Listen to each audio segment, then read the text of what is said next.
Welcome back to Sports Talk ATL. I am Chase Earl, joined by Jake Gordon and Alex Lord. The NFL draft is 9 days away now, and there's been some steam surrounding a Georgia prospect that you're very familiar with, Jake Nolan Smith. He wrecked the combine, set records. I mean, he was unbelievable. He's a freak athlete. There's no doubt about it. I think the issue stem from his frame. You know, he's 6'2", 238, and he's a pass rusher that could also kind of play linebacker, but is he playing out of position? What's your take on Nolan Smith as a prospect and the potential of the Falcons drafting him 8th overall? Yeah, so I think that's a pretty good starting point too. There are some concerns with arm length, things like that, but uh, I don't think it's as big of a concern as people think, just because he's such a high quality run defender, and I think he will be such a high quality run defender from day one. The reason I think the Falcons are going to be interested in him at 8 is because he's a high character kid. He absolutely glows every time he's in a room. If you hear anybody talk about him, he is just a really, really, really good kid. I believe both of his parents are doctors, very smart. And whenever he tore his pec, he was on the sidelines all the rest of those games. He was right next to Kirby coaching, yelling, still commanding the defense from the sidelines. Very high football IQ, very high character. And so that's something I know the Falcons value. And that's why I'm really not surprised to hear that they're potentially interested in him at 8. With his position, he could be seen as a bit of a tweener. And I love this comparison. It actually came from Todd McShay, surprisingly. Todd McShay, we all know he's a little hit or miss sometimes, but he compared him to Hassan Reddick. And I think that's a perfect comparison. If you look at Hassan Reddick's first few years in the league, he didn't really have a role. He would get 2 sacks, 4 sacks, and then he goes absolutely off, gets 12 and a half sacks a contract year, 11 sacks the next year. He had 16 for Philly this past year. And I think that's the type of player that Nolan's going to be. He might be one of those guys that's in between, but they tested similarly. They have about the same size. Nolan tested a little bit better, but you look at a guy that's got 16 sacks. Granted, it took a little while. It took him for the 4th year in his league to really break out. I think Nolan does need to develop as a pass rusher. I think that's a reasonable concern to have. But when you look at his athletic gifts, his football IQ, all the tools are there. And he's a guy who you look at, you say his best football is probably ahead of him.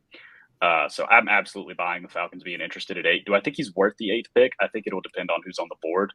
But I really couldn't complain because they're just still in need, and Nolan is a fantastic player.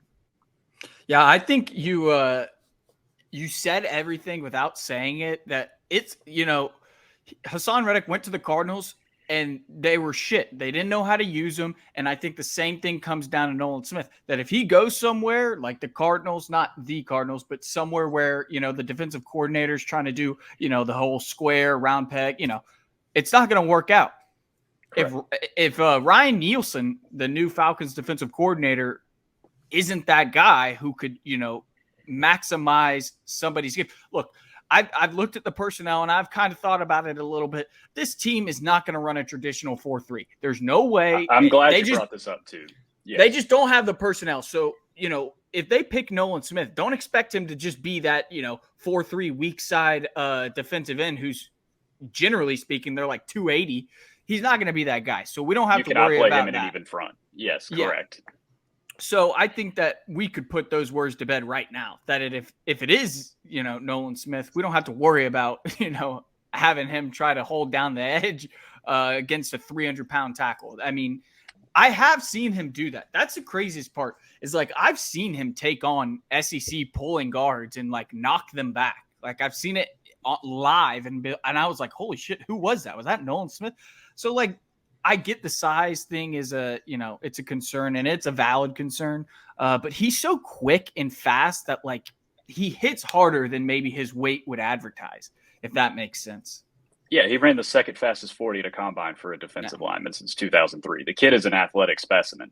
And I believe, you can correct me if I'm wrong, I believe when Ryan Nielsen was hired, Arthur Smith said, we're not bringing in somebody to bring in a new defense. They're going to run the defense that we run. And it would be extremely foolish. Well, I do think they might have some of the personnel at this point because they've added so much on the defensive front. You look at, Calais Campbell, Eddie Goldman, Grady Jarrett, clearly, like they've got some bodies to go up front.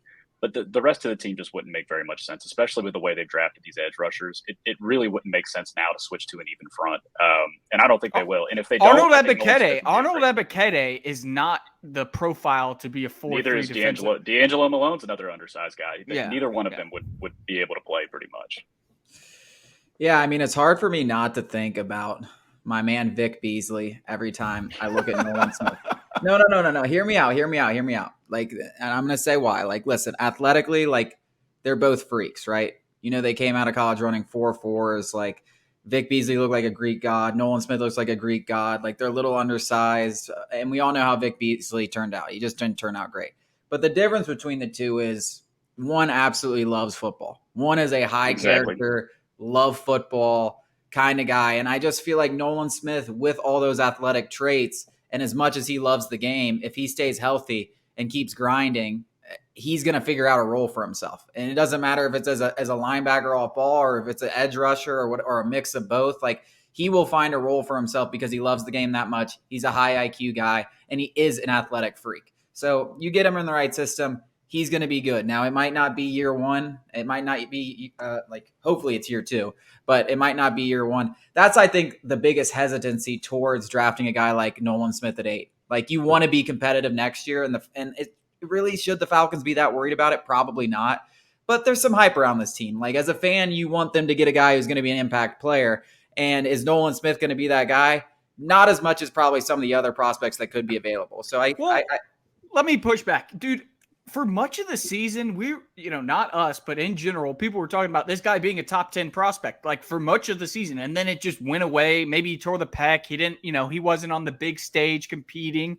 But it's not like he forgot to play football. Like, that's the craziest part to me. And I know that you can't make sweeping judgments in season. That's just impossible to do. There's too much data to crunch and film to watch. I get all that. But also, like, generally speaking, when you see, Jalen Carter last year, Will Anderson last year, we're all like, that guy, those are two of the best defenders in football, no matter what. They're going top 5, no matter what. We were talking about Nolan Smith like that. Like, I think some people were. I wasn't.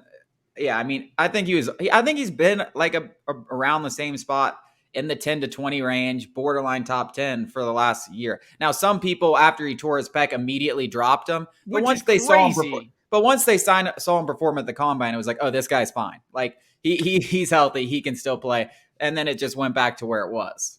Yeah, and he has that coveted bend that you always hear about. NFL teams love bend, and he really projects as a guy who can play all 3 downs. He projects as somebody you do not have to take off the field. He's not somebody you're going to put in on 3rd down and just say, go get the quarterback.